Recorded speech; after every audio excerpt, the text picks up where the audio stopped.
Hi, this is Chanda Rubin, and you're listening to Brothers on Tennis. Hey, what's up, everybody? It's your boy Isaac. And this is your boy Bryce.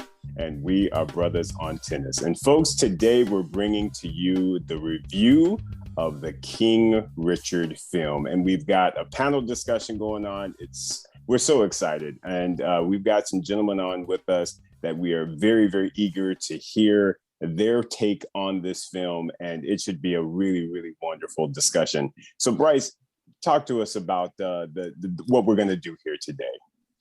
So we have two guests, as you mentioned, Mr. Cecil Harris and Mr. Albert Chen. We're going to walk through and we're going to talk about this movie that we have been anticipating for so very long. And we want to talk about the story, and we want to talk about the actors, and we want to talk about the plot, and we want to talk about audience reaction. We want to talk about all of that. So before we get into it, we want to turn over the mic real quickly to Cecil and Albert for them to give you a brief introduction as to who they are. So Cecil? Thank you, Bryce. I'm Cecil Harris, the author of 4 books on sports, one on hockey, one on baseball, my last 2 on tennis, Charging the Net, A History of Blacks in Tennis from Althea Gibson and Arthur Ashe to the Williams sisters, that came out in 2007, and Different Strokes, Serena, Venus, and the Unfinished Black Tennis Revolution, that came out in 2020 during the height of the pandemic. And I've covered a variety of tennis tournaments, including the US Open, the men's and women's indoor championships when they were held at Madison Square Garden, tournaments in Indianapolis. I've been to all 4 Grand Slam events, and I've been a huge tennis fan since the emergence of the 14-year-old Venus Williams in the mid-90s. Thank you, Cecil, and welcome to the show. Albert.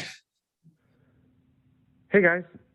It's great to be here with you all. I'm a writer, author, and journalist. I spent most of my career at Sports Illustrated magazine.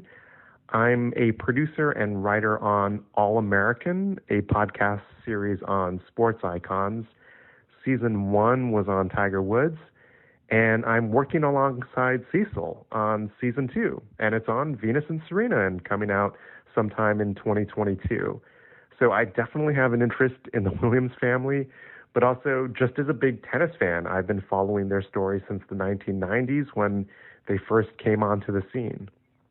Oh, wonderful. Albert, thanks so much, and welcome to Brothers on Tennis for you as well. I guess I'd like to start off by asking you both about your overall thoughts and sentiment about the movie. I mean, we've had so many tennis movies in the past, and unfortunately they really haven't measured up, and you can think about that in a lot of different ways, but there's just been a lot of critique on some of the past tennis films, but this one has come out and it has received some really interesting reviews, so very, very intrigued to get your high level thoughts on the film. And Cecil, I'll turn that one to you first, please. Well, Isaac, I'm glad the movie was made. And all things considered, I enjoyed the movie because it tells a version of the story of the most successful sibling act in the history of sports. It's an incredible sports story when you really break it down. Richard Williams had a crazy tennis dream. His wife, Oracene Price, bought into it, and they made it come true. And it is incredible that it happened. And to see it reproduced on screen, I have to say that I didn't love every scene, but I'm glad the movie was made. I'm glad that it exists because of what it stands for. More people need to know that, Venus and Serena didn't just come out of nowhere. They didn't become superstars out of thin air or by osmosis. It took a plan and dedicated parents to basically get their daughters on the right track to become the global icons they are. And I particularly love the scenes of them as, well, the entire movie, they are children. You don't see them as adults, but it's funny to see them in those days, the young Venus and the young Serena, and how Venus was a phenomenon in the mid 1990s. And I'm not sure how many people remember that. If you're of a certain age, you're too young to remember the 14-year-old Venus Williams. I mentioned to you guys earlier before we started the actual interview that I covered the 1992 US Open for Gannett newspapers. That was just an assignment for me. I was watching great players, Martina Navratilova, Steffi Graf, John McEnroe, Andre Agassi, but I had no emotional connection to any of those players. Not until I found out about this 14-year-old girl named Venus Williams. So to see that recreated on screen was really gratifying for me. I'm glad the movie exists, and I hope people see it so they can get some insight into how a family that did not have a strong tennis background, nevertheless, got into the world of tennis and basically changed the way women's tennis is played. And the younger of the two is the greatest tennis champion in history. It's amazing. Absolutely. Absolutely. Yeah, great take. Albert, I'll pass it to you.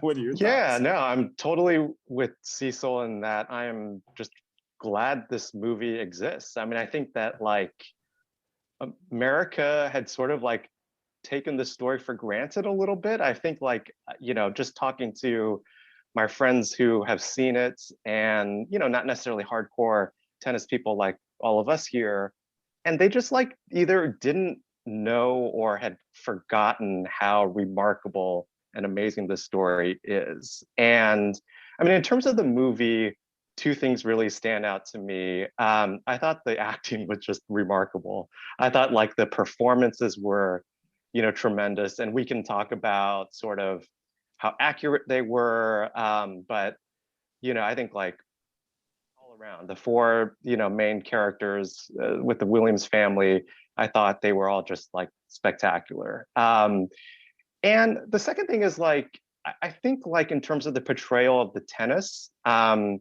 and we can talk about sort of the accuracy of certain moments and how the approaches with that. But I just felt like, first of all, the tennis action I thought was very good. Like, and I think that like I'm generally disappointed by sports movies because there's one or two scenes where, you know, the actor clearly can't really throw a football or throw a fastball.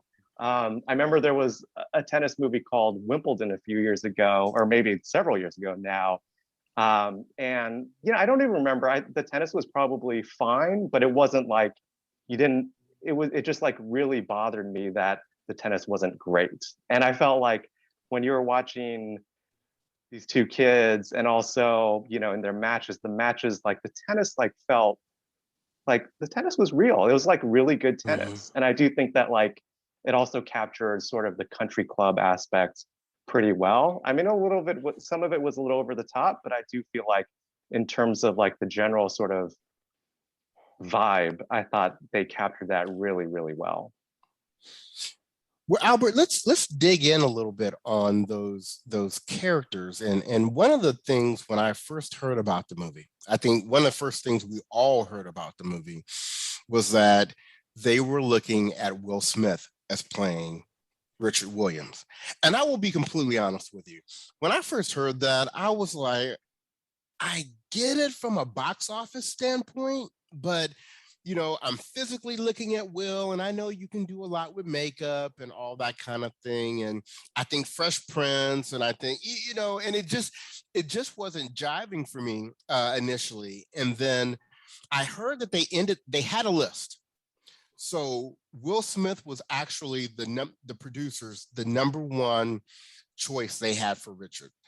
Number two on the list, and I don't know how often this happens where Denzel is number two to Will Smith, but Denzel was number two on the list. The person that was third was the person that I immediately thought about when I thought about someone playing Richard Williams, and that was Idris Elba. And I think once again, it's just because he, to me, looked the most like Richard. And then I heard the fourth person on the list was Mahershala Ali. He was number four. So I could see all four, but I will tell you what, I was pleasantly surprised when I actually watched the film, because this is once again another example for me of really kind of understanding that Will is a really good actor. And I think he did a really good job of portraying Richard. The one thing that I didn't kind of like so much, and it's really not, I guess, Will's fault. When I see Will Smith, I will always see Fresh Prince. I always see kind of like a little bit of a smiley, happy guy. Even when he's upset in film, that still kind of comes through. I think it's a natural facial type thing that he has. And when I think about those other actors, Idris and Denzel and Mahershala, they all have kind of more of a natural scowl or whatever on their face that I think matches Richard a little more. So number one, I'm curious on your guys' thoughts on Will as Richard, but also I want you to specifically talk about, and I hope she doesn't get overlooked, Aunjanue Ellis as Oracene. I think she absolutely nailed the portrayal of Oracene, and maybe not so much always in what she said, but in gesticulations and eye movements. You could tell she really studied Oracene's body language and positioning. Did you guys feel the same?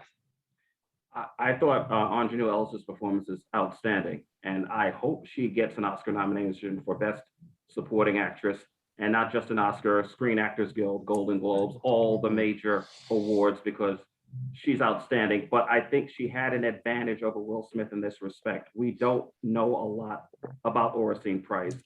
She's so media averse that Aunjanue Ellis, I think, had more of a wider latitude to portray Oracene in a way that people can't say, oh, that's wrong. Oracene would not have said that, because very few people have actually heard Oracene Price. The New York Times had an excellent Q&A with Aunjanue Ellis about a month ago, and she shared this insight. She didn't actually get to speak to Oracene Price. She listened to interviews that the producer and the director taped with Oracene. So that shows how great her acting technique is. She didn't actually get to speak to the woman she portrayed, but by all accounts, she has nailed that portrayal. And Bryce, your point about Will Smith, I think because we identify him with so many parts over the last 30 years, from Fresh Prince to Men in Black to he played Muhammad Ali 20 years ago. And his wide range over the years, that it's easy to, I think, associate Will Smith with another role, since we've seen him in so many huge roles.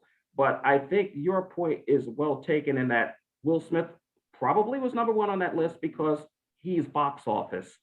And it's easier to get the green light if Will Smith is attached to the project. Even though Mahershala Ali has 2 Academy Awards and Will Smith has none, Will Smith has been major box office for decades. Right.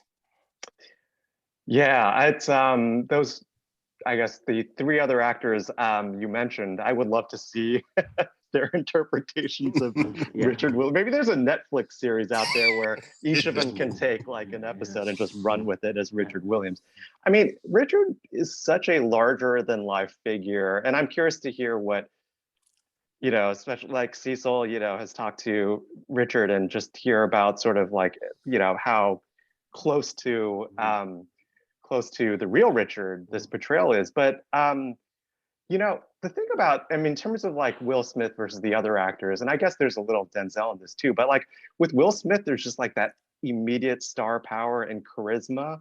And I feel like when you're taking on such a role like Richard Williams, like it's kind of a good fit, because Richard is such a big, over the top character. And I think that like, it's sort of like, on the one hand, my initial reaction was sort of like yours, is like, what, but is this like a real movie? Is this really happening?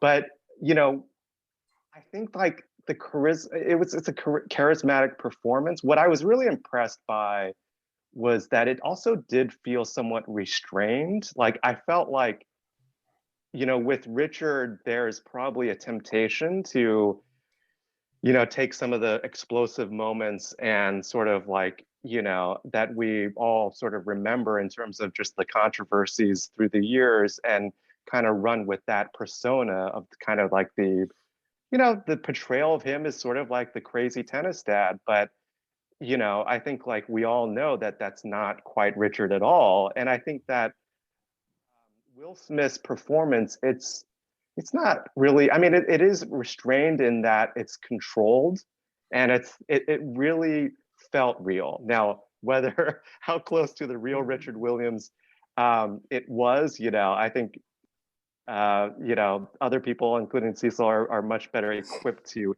answer that. But it felt real, and it got to what I think is the point of the movie, in that he was a great parent. I mean, he did things a very different way, but I think like what you can feel in this movie is warmth and love. And I think like that's what Will brought to the table. And I thought like that's why I think it's like it is like, it seems like he's a front runner to win the Oscar, and it'll be interesting to see if he wins. But I think that in that sense, like it felt like a very true to sort of this story performance. Right. And not to be, missed amongst all these other big names, the two young ladies that played Venus and Serena. First of all, when I first saw Serena, if she wasn't a splitting image of a young Serena, I said, did Serena have a kid that we didn't know about? I mean, just crazy. And then for the young lady that played Venus, I was surprised to learn that she is actually left-handed. So she had to learn.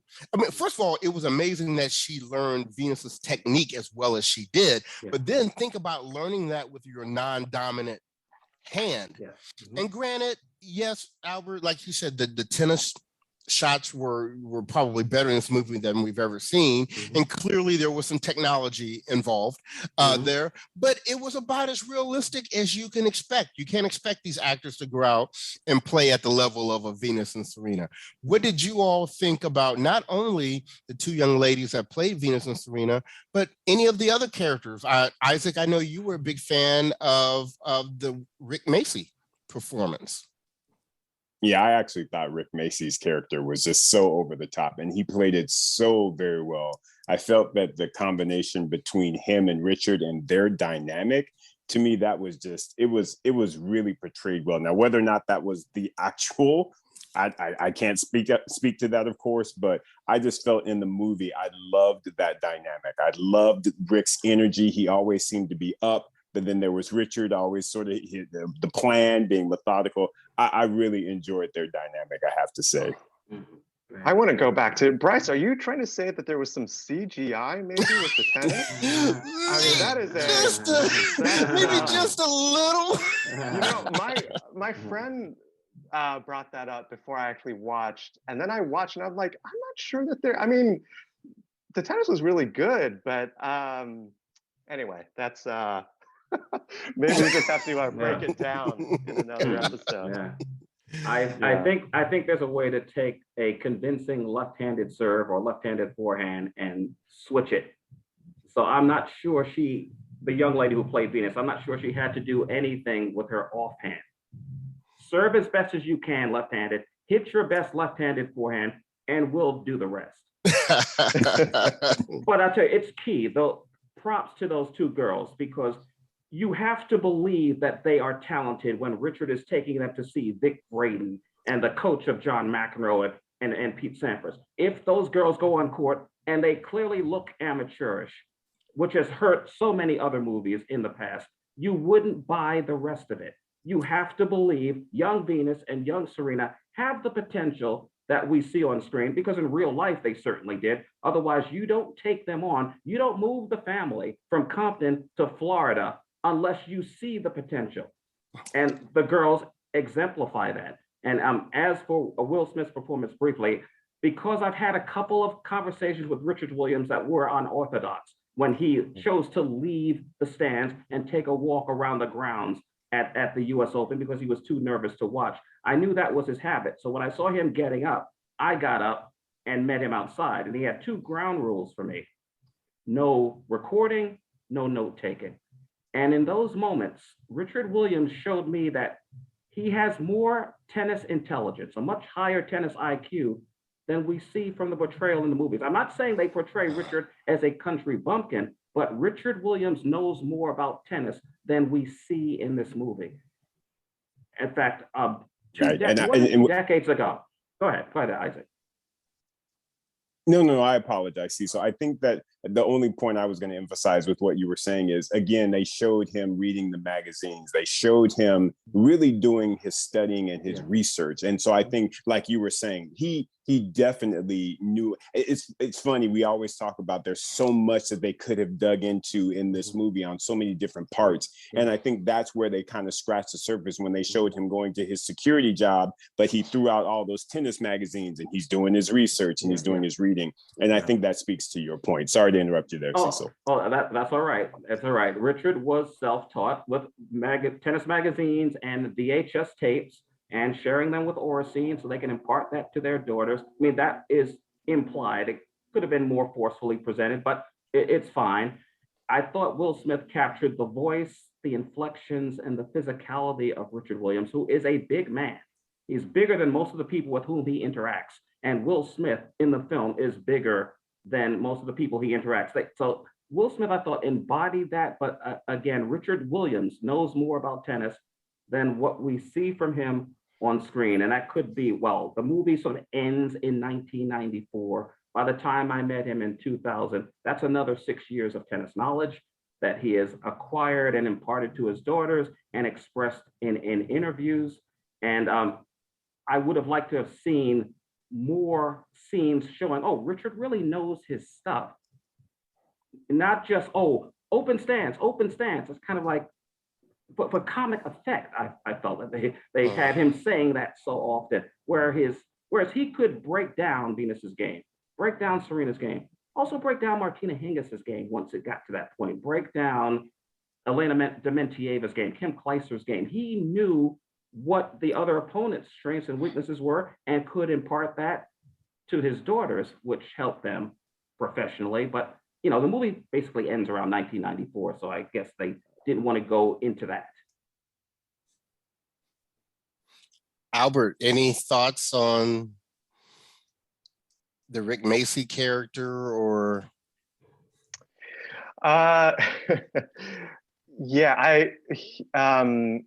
The actor John Bernthal, I thought, kind of when that character enters the movie, they're just like, there's a new energy to it. So I thought, like, and then when he's showing them around at the Rick Macy tennis club, I think like it's really just fun as a tennis fan. Like he's showing the Williams family around, and there's John Roddick on the tennis courts. Oh, by the way, he's got a little brother, Andy, and then you see Jennifer Capriati on the practice court, and that was just like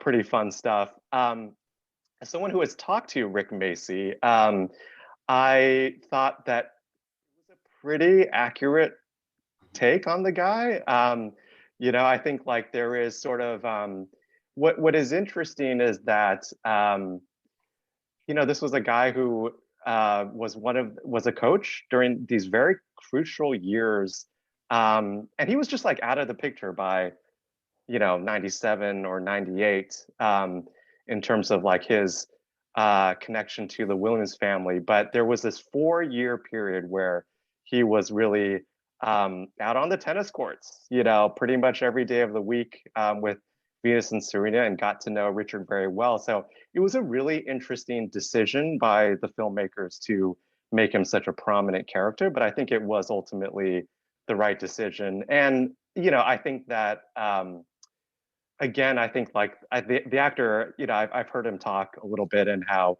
he doesn't play tennis and he doesn't really know very much about tennis, John Bernthal, but you felt like this was a guy who, he's got that deep tan and that he's out, spends every day like out on the tennis courts, and you felt like you were really at Rick Macy's Tennis Academy in the 90s. And I do think that like that's the other thing is like they really kind of, you felt like you were it did a great job of just like building these worlds, not just Florida tennis and Compton, but also like you felt like you were in the 90s with some of the music and just like the costume design and all that. So it felt pretty authentic.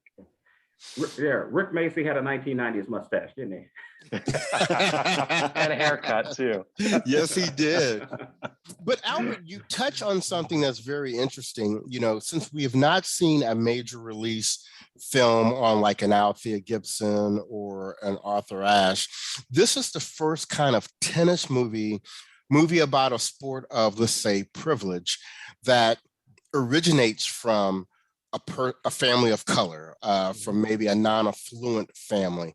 How do you think the producers, the screenwriter, the director, they did in terms of portraying that type of transition to the bright lights of the professional tennis tour? Well, I think they did a good job in a couple just like key scenes that was probably a very creative screenwriter taking liberties and creating scenes, but also encapsulating probably the inherent tensions that you're going to have and that did exist. And there was the one scene with the agent, two agents, and it was Richard and one of the coaches. And, you know, Richard clearly just was like, I don't really get this whole sort of like tennis machine, junior tennis, but also sort of like the money and the business side and how things sort of, you know, people throwing around money, but that doesn't really make sense. And there was just like a common sense by Richard that just like, you know, yeah, I mean, on the one hand, his plan was kind of like completely revolutionary and different, but on the other, it was just based on common sense. And so like when he has sort of like this face-to-face with these agents, it just like, it doesn't really make sense for me to just like, you know, sign these papers and put Venus's career and future in your hands. And also like they did a really good job with the Nike scene, which I probably, did it happen then exactly like that? Probably not, but I thought it was like a interesting scene that was well done in terms of just like conveying some of the tensions that were clearly going on around this time period. And the other thing I would say is also just, you know, very efficiently, just like with a few sort of interactions between parents and their kids and just like the hard charging, sort of overbearing, domineering tennis parent and like, you know, the miserable kid who had just won a tournament or lost a match or whatever. And just contrasting that with sort of the support and the love and warmth you had from Richard and Oracene. I thought like just, okay, you see Richard and Oracene, but you also see how that is just like so different from your typical sort of tennis parents. And I thought it was important to make that contrast. And I thought they did a really good job of that. And Cecil, a question that I had for you is, you know, when I've been reading some of these reviews, some of the frustration from, first of all, let me be very clear. Most of the reviews I've read have been very good, but for the few that have had something else to say, people who went to this movie expecting for it to be the story of Venus and Serena, where the story ends, obviously, is well before they become the Venus and Serena that we all know. What were your thoughts on where they decided to end this particular story? Is it, you know, are they leaving room for Venus and Serena to tell their own story? Or was it just a case of, this is King Richard, this is Richard's story? So what were your thoughts on that? Well, when you see the credits at the end, the three executive producers, Venus Williams, Serena Williams, Isha Price, they wanted this tribute to their father because it was his grand plan to create two tennis superstars, and he did. And while Richard Williams is still around to see this movie and enjoy this adulation, it has been done. There's plenty of time for two separate movies, because Venus and Serena are not joined at the hip. We should eventually see a Venus Williams movie covering the arc of her life and a Serena Williams movie covering the arc of her life. This movie is about Richard's plans for his daughters, taking on the tennis establishment as clear outsiders, but him winning the day because he believed in his philosophy, he believed in his daughters, he believed that he did not have to do what other tennis parents had to do, which is basically turn their talented teenagers over to a sportswear manufacturer or high-powered agency and let them raise the kids. The Nike scene, although it probably did not happen exactly the way it's depicted, is extremely powerful because it made me think of what happened to Donald Young when he was 15 years old. And everyone was saying he was the second coming of John McEnroe. Nike signed him to a huge contract. International Management Agency, which represented Jack Nicklaus and other powerful big name athletes in other sports, suddenly took on Donald Young as a client. I remember covering the tournament in Miami in 2006 when the 16-year-old Donald Young played a first round match against a journeyman from Argentina and got blown off the court 6-love, 6-love. And then in the next match, the journeyman from Argentina played James Blake and got blown out 6-love, 6-love. First time in ATP history in the open era that a player won a match 6-love, 6-love, and then lost his next match 6-love, 6-love. The takeaway is Donald Young didn't belong out there. He was a boy trying to compete against men, but his parents, unfortunately, signed the contract. Let Nike and IMG decide what Donald Young should do. And here we are now at the end of 2021. Donald Young still has not won a professional tournament. He was, I will say, ruined by an unfortunate decision to turn him over to the sneaker companies and the agencies without giving him a chance to grow and mature. Richard Williams did not make that mistake with Venus. Richard Williams made it clear, you don't take the first deal you are offered, you create a bidding war in effect. You get everyone interested, you take the best offer, but only when you're ready to take it. You don't. There's a scene where the Nike guy says, what do you need, clothes, rackets? And Richard says, I've got clothes, they've got rackets, they've got shoes. You know, you're not giving me anything I'm not already given them. So it's important for audiences, especially people of color, to see that when you're an outsider dealing with that predominantly white world, you don't do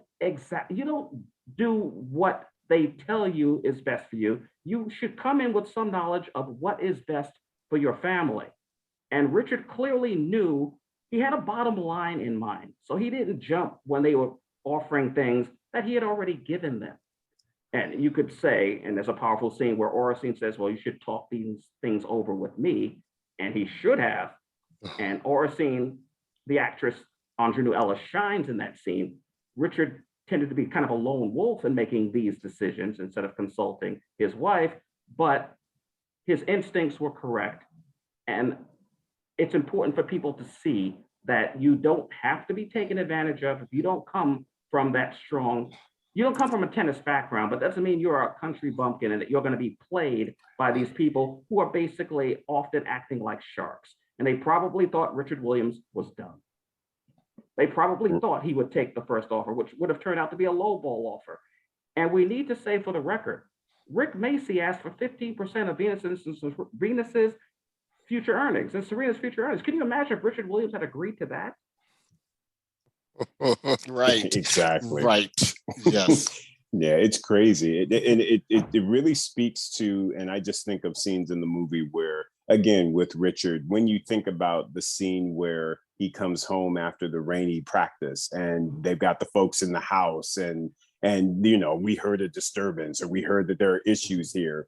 It again speaks to his love for his family, because they were like, hey, we are hard on them because that's our job. That's what we're supposed to do. When you think about the interview later on in the film that Venus was doing with the commentator, and he had to step in and he was like, listen, don't try to put your insecurities into this young lady. She's confident. She said what she said. Let it be. And I just feel like those are so many just great points about Richard that showed, again, that he was, like you were saying, Cecil, he had the right frame of mind. It wasn't about the money. It wasn't about all of that. It was about family. And it was about making sure that they were level, good human beings as we pursued our plan. I thought that was incredible. I agree, Isaac. And I want to underscore what precipitated that scene where the reporter kept asking Venus, why are you so confident?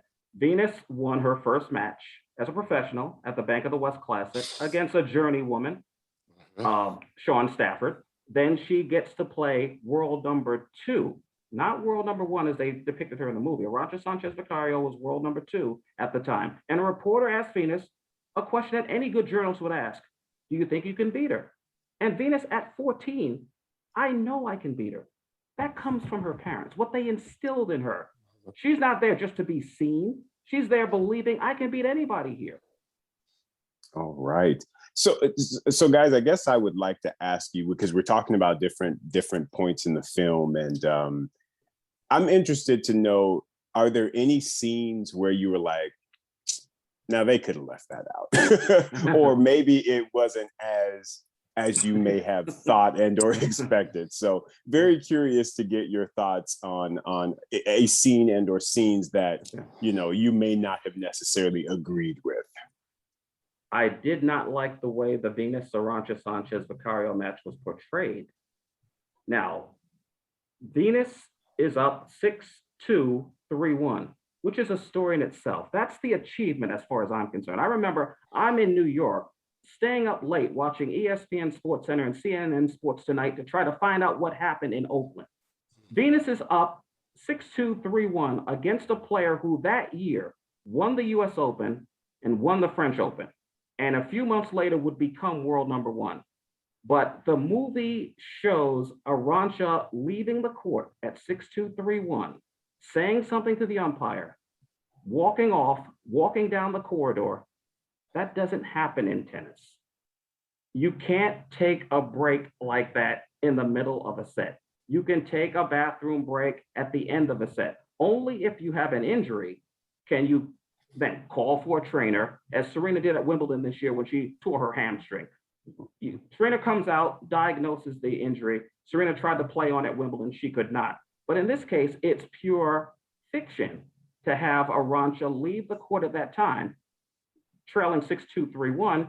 Then she comes back and wins the last 11 games of the match, which strongly implies that the only reason Arantxa beat Venus was because she pulled a dirty trick and Venus lost her momentum, when in fact, Arantxa in 1994 was a better player than Venus. You don't have to sugarcoat that. You don't have to try to fake that up. Yeah, Arantxa in 1994 was number 2 in the world with 2 major titles that year. Venus was playing in her very first tournament. No shame in admitting that Arantxa was better. So for me to criticize the scene, I had to, while I'm watching, going over in my mind, how would you have ended this movie? Yes, I would have included the Bank of the West because that was her first tournament. But the achievement of being up a set and a break against world number 2, I felt that should have been emphasized even more. And then just less than a year later, Venus and her father are on the Oprah Winfrey Show, talking to the queen of television. So Venus is no longer just a little girl from Compton, now from Palm Beach, Florida. She is now a sports star. She is now a part of popular culture. Venus and Richard on the Oprah Winfrey Show. That shows how far she and the family have come. I would have ended the movie there. Interesting. I like your take on that. I like that, Cecil. Albert, how about you? Yeah, no, I mean, I think like to Cecil's point, there's nothing about their story that you need to make up or kind of embellish. I mean, it's such a great story with so many just incredible moments that when we look back on and we're just like, oh yeah, that really actually did happen. And I think that like, it is interesting that, you know, I think it was the right move to really focus on this kind of like window or just like this time period that they did, because as we know, what happens after this fact, after the, you know, the tournament in Oakland, I mean, there's just like so many other moments. But I think that, you know, that last scene also did bother me, but it also just like felt like it was kind of like the obligatory action sequence like in a Marvel movie where it's just like this drawn out tennis match that just wasn't, like Cecil said. I mean, the fact that like she was there and she won the first set and, you know, won that first match was just like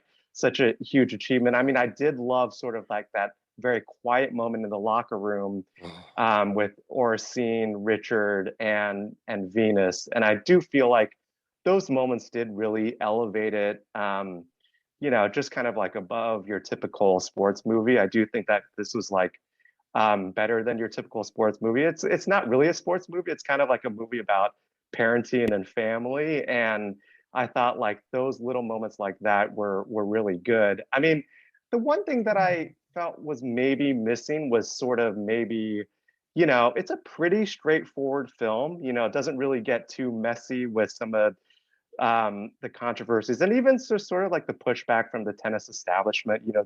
As we know, there was a lot of resentment from just whether it was other players or just like the establishment in general. And maybe a lot of that didn't really kind of come to the surface until later, but I felt like that was missing a little bit. And there was some opportunity to just like, there were just some very tough, difficult, and ugly moments when it came to Serena and Venus and the Williams family. And it just didn't get,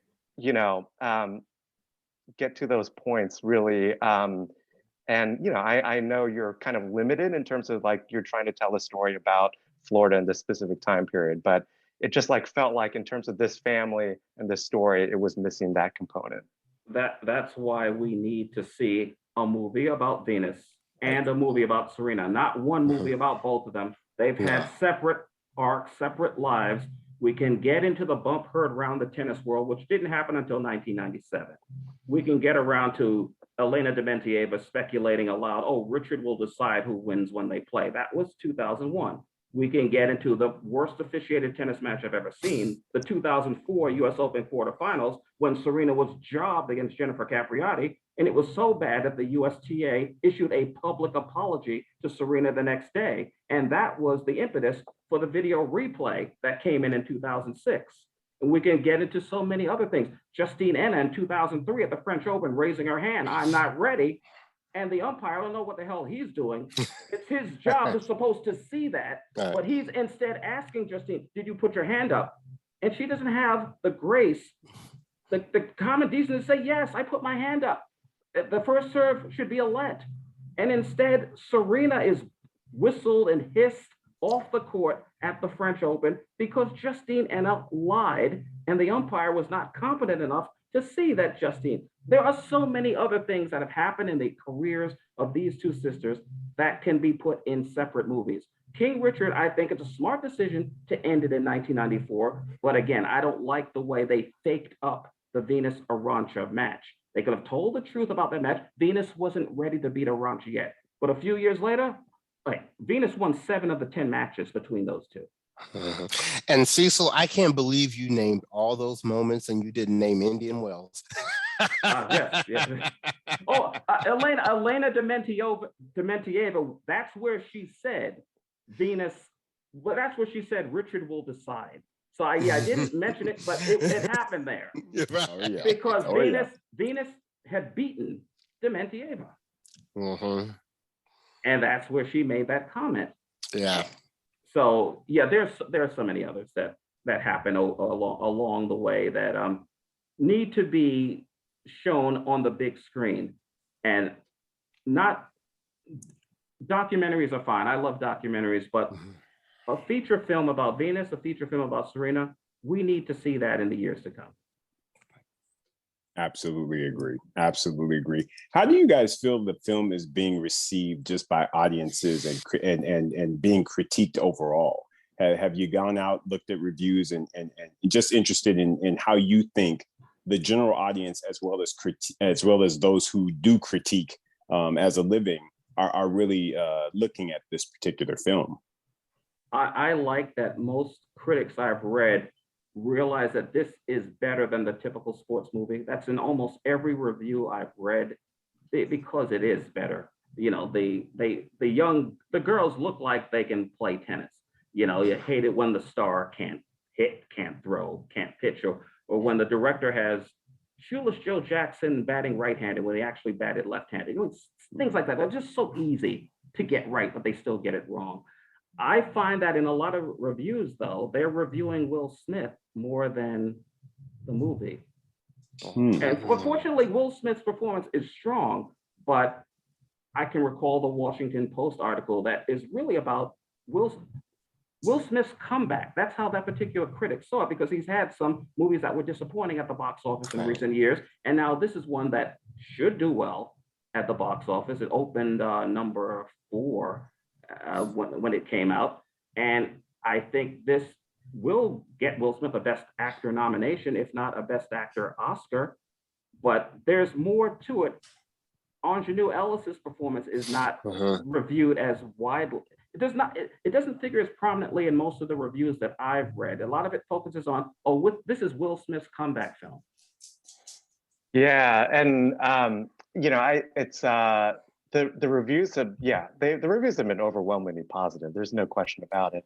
I mean, this movie, was available on streaming, so it's really hard to measure its success purely on box office. So, but what's really interesting is I think it's very much an Oscar movie. I don't think there's any question. I've been following it pretty closely, and Will Smith and Ingenue Ellis both won a pretty significant sort of award a couple of days ago that is sort of like a precursor to, whether or not they're going to get an Oscar nomination. It would be absolutely shocking if they both don't get nominations. A few people have mentioned that the girls should get nominated as well. I would not be opposed to that at all, but that seems like a lot of awards thrown that way. But I think this movie will be nominated for Best Picture, and I think like Will Smith will be nominated and Ingenue Ellis will be nominated, and I think both of those two actors will have a very good chance to win. And I think like when that happens, I think like there's going to be a second wave of interest in this movie, and I think like when the whole like Oscar campaign is ramped up again in February and March, you're going to be hearing a lot about King Richard in those weeks leading up to the Oscars. So I think I've frankly been very surprised at just how overwhelmingly well received this movie has been. And, it's great because it brings attention to the sport that we love, but also the story that deserves just like, I think like it's an incredible story. So, yeah, it's great to see how this movie has been received. I do think by like it's gonna have a long shelf life. I think there's gonna be a second wave of attention next year.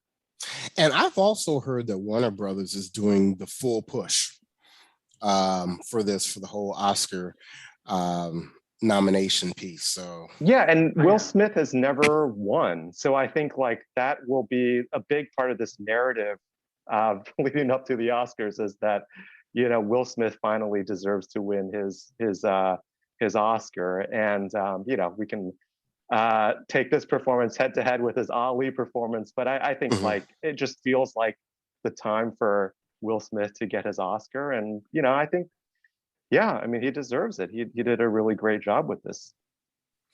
Speaking of Ingenue, and I was not there, so I'm just going off of what I read, but I heard at the premiere in Los Angeles, that scene when Oracene goes across the street to talk to the neighbor after she called the police, I heard that there was standing applause in the theater after that scene. So hopefully that's some sort of indicator in terms of people really are recognizing, the role that she did in that portrayal. Yeah, as the son of a Black woman who has been known to say, "Don't make me come back over here again." Right. That resonates. That resonates. Exactly. Oh my goodness. No, but it's a feel good movie. Like it's just like it. I feel like this movie feels kind of like old school. Like it doesn't feels like a throwback a little bit. Like you don't see movies like this anymore, where it's just like a very solidly straightforward, like compelling drama about a family. And I think that like it's an inspiring story, and like what Oracene and Richard did was incredible. And I think that like this movie, their approach to this movie could have gone a lot of different ways. And I think like the fact that they really made a conscious decision to make it about family and like moments like that moment where Oracene goes across the street was really, they could have gone a different way. And I think like they really made a lot of smart choices. So I think that, and that's why I think like the more, word of mouth is going to be good. And I think like it does, I think more and more people will just see it. Well, and I think family is the critical piece here. I mean, some people have watched this movie and have said it's more of a family movie than it is actually a tennis movie. And one of the things that I wanted to talk about is that I loved in the movie how they showed it wasn't just about Richard working with Venus and Serena. It was always the entire family, right? You had the older sisters out there, picking up balls. It was a family activity in terms of trying to prepare Venus and Serena. Mhm. In real life, we also know that the family was completely behind the film. I think Isha Price, who was one of the executive directors, was the first person to read the script and to tell Oracene that this was promising. We know that Lindrea was involved in the costume and wardrobe portion of the film. Venus and Serena were executive producers. Can you speak a little bit about how they have used a family approach on really everything we've seen? Yeah, that's consistent with what the Williams family has done. I mean, the success of Venus and Serena is the most successful family project in sports history. So, and they've simply extended that to telling the story of Richard Williams on screen. Having the family involved is a great touch. I saw Serena on Jimmy Kimmel a few weeks ago where she said Isha was on set every day. So that's important, just to have that family input. And I think that showed, to me, the scene where Oracene and Richard are talking, and Oracene basically says, do you think I'm staying here just because of you?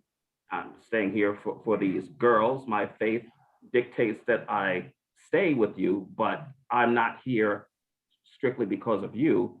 And I just feel like had to be the input of Isha, Venus, and Serena, giving their mother their due in that respect. So, okay, it's called King Richard.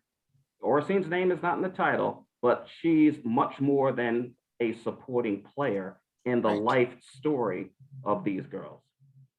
Yeah, it's totally true. I mean, little touches like that kitchen scene, and then like Oracene is like, who was it, Richard, who like fixed Serena's serve, or there was a comment like that. And, yes. it's just like that was such a great, and that probably happened. I mean, it did make me really nervous when I heard that Venus and Serena were executive producers in this. I mean, I think like you really wondered if this was just going to be a pretty sugar-coated kind of like Disney-fied movie, but it didn't feel like that at all. It just like felt sort of like, the house and everything just like felt lived in and real, and just like the photos on the refrigerator felt like those were probably, like I just like little touches like that.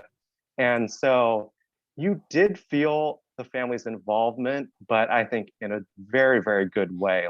But it could have gone a different direction where, you just felt like it just like didn't get in, like in terms of like the depth that was sort of like a really sort of like hampered that. But I do think like having Serena and Venus and the whole family's input, I thought you could feel it, but yeah, absolutely in a good way. Now, I will say this. I was a little disappointed that the story did not start earlier in Richard's life. Richard and I are actually from the same hometown, Shreveport, Louisiana. And I would have liked to have seen a little bit, even if it was like a flashback type scene, right? A little bit about that. I would have liked to have seen when he met Oracene, around in 1979. Yeah. That would have been a nice little ad there. Of course, there's only so much time in a movie, right? So I know you have to pick and choose, but obviously in the press, we've been hearing a lot now about at least 7 other of Richard's kids, which, just basically got a passing mention in that kitchen scene with Oracene. What do you guys think about that? And the decision to maybe minimize that, and if there's been any response in the press to the other family members that weren't as involved? I think when a movie like this comes out, it will compel many journalists to dig into it, and fact or fiction type stories will continue to surface. And yeah, it is touched on in the movie when Oracene mentions that Richard's son just shows up at the front door, and there are probably more than just one before he met Oracene.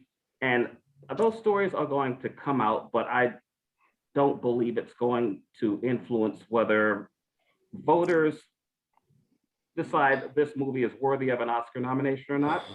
You know, certain films can be sunk by egregious historical errors.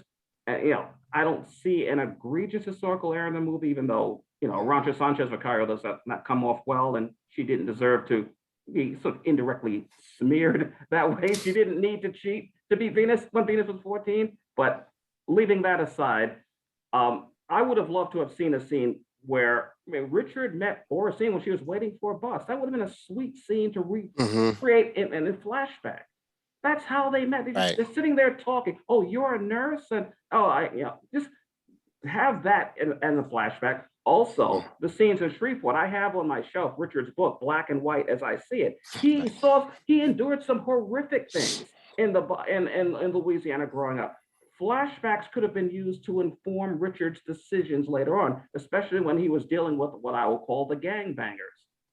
One scene where he's punched in the head, and his 5 daughters have to see their father punched in the head, and he can't respond, otherwise they'd kill him.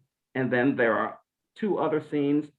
I felt they were a bit gratuitous, but the filmmakers wanted to point out that Camden, that Compton is a dangerous place. What I felt like I got it after the first scene. I didn't need to see him go get a gun to go confront the gangbangers, but a drive-by shooter got him first. So now I just got to tiptoe out of here. If I grew up in Bed-Stuy, Brooklyn, which is not all that different from Compton. So I could relate. I would say Bed-Stuy was Compton without tennis courts. Yeah. Nobody where I grew up could play tennis. There were no courts, but the scene where Richard hits one of the gangbangers in the head with a tennis racket. Then his boys jump him, beat him down, stomp him, and suddenly the gangbanger who got hit in the head with a tennis racket now has a gun pressed against Richard's temple. In the real world, where I grew up in a neighborhood very much like Compton, Richard Williams would have been gone. He would not have survived that. So that's an example where they went for something excessively dramatic that did not ring true to me because of where I grew up in a neighborhood very much like Compton. I would have preferred to have seen the tender scene of when Richard met Oracene. I think it's a great point, Bryce. I wanted to see that. And flashbacks of how Richard grew up in Louisiana, because those experiences, it's not enough for him to say in the bus, oh, they never respected Richard Williams, but they're going to respect y'all. Okay, nice scene, but it could have been stronger. Show us what Richard had to deal with in Shreveport. And again, if you've read his autobiography, it's horrific. Yeah. I mean, in the 10-episode Netflix version of this, you just have an entire episode, in Shreveport, and it's probably not enough because, like, the Shreveport part of Richard's story, I mean, it's just he just went through a lot, and I think that they just had to streamline this.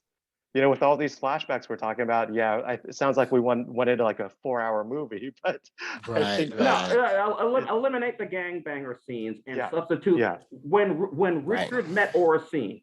Just you're swapping out one scene to put in something that gives more depth to the relationship. Why Oracene married him in the first place? We just see them married, but to show us that scene when they met and what they talked about at the bus stop, that would inform us as to why she married him in the first place.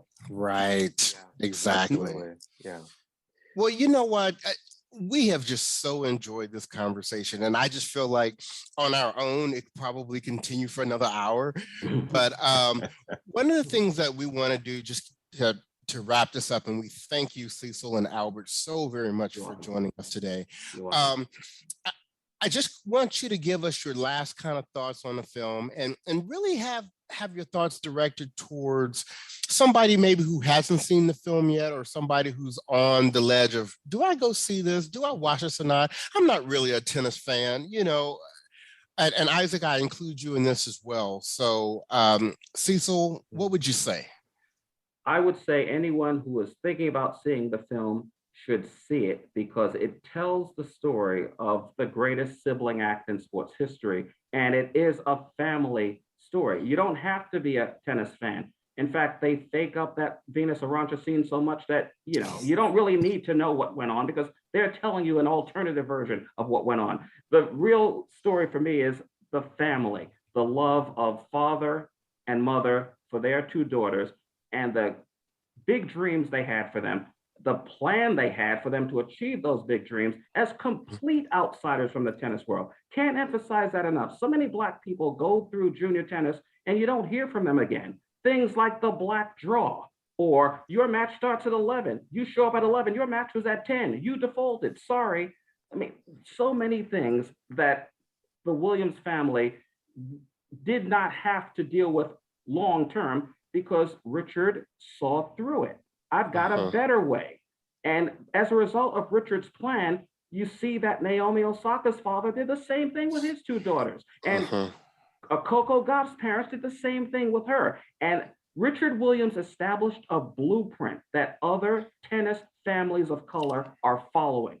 You see this movie, you see the origin of that. It didn't happen in a vacuum. Naomi Osaka came up the way she did because her father, Leonard Francois, told me the blueprint is already there. I just had to follow it. Richard Williams provided the blueprint.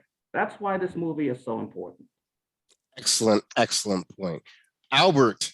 Yeah, I think the impressive thing about this movie is that it's satisfying for, us who have been following the story since the 90s and since the family came onto the scene. But I do think that it is ultimately for a broad audience. And I think that anyone who vaguely is aware of the Williams family, but wants to learn more, but wants to know why they're important, I think like this is a good start. I do think that what's most powerful is, as a dad of a 7-year-old, I think like I could really relate in terms of just it's a really, and for, my relationship with my parents in terms of just like sacrifices and how you put sort of your dreams and hopes into your kids. And that's ultimately what this movie is about. And I do think that, a lot of people can relate to that. And I think like it's a very powerful message in that regard. And, it's a testament to the filmmakers, but I think ultimately the performances were really excellent. So yeah, I mean, I think everyone should see this movie. I think a lot of people are going to love this movie. Isaac. Well, everything that Cecil and Albert said are spot on. And what I would say to just the general audience person, if you will, that's not into tennis, if you're a parent, I feel like you should go and see this film because of a lot of the really important points that Richard made just in regards to how he was raising them up. Remember, on the junior circuit, you see all these tennis parents, you see the kids not wanting to accept trophies, throwing rackets, doing all this craziness. And he was like, we will be humble. I loved when he got them all back at the house and showed them that movie and was like, what did you get out of this? And what you got out of it was the humility, that you have to be humble. You have to appreciate the things that you have. And I feel that, again, with kids that are coming up, a lot of things are taken for granted. And I feel as though they really had a good grasp of the things that they were, that what the parents were doing and what they were trying to achieve. And again, I just love the fact that it was about really bringing up good human beings. Take away color, take away any of that stuff. They were about bringing up good human beings. And for that reason alone, you all should go and check out this film. Bryce, what about you, bro? What else can I say? I mean, you three closed it up. I mean, if no other reason, then it's a good way to spend a couple hours. It's very entertaining. You don't have to be like, I think Cecil said, you don't have to be a tennis fan. You don't have to be a tennis historian to follow the story and to enjoy it. And I totally agree. I think they killed it with the portrayals of the characters. I hope they have incredible success come award season. But if you're listening to our show, there is no reason why you should not go see this movie. So anyway, like I said, we are so thankful to have had Cecil Harris and Albert Chen, on our show today. And, your guys' insight was incredible. I know our listeners are going to appreciate it. And we hope to talk to you again on future tennis items. So thank you guys. We really appreciate it. Thank you for inviting us. Thanks. No Great. worries. Thanks so much. Thank you. So, and to our listeners, we're going to have more King Richard stuff that we're bringing to you. So continue to stay tuned for that. But on behalf of the podcast, this has been your boy Bryce. And this is your boy Isaac. And we are Brothers on Tennis. Everyone stay safe out there.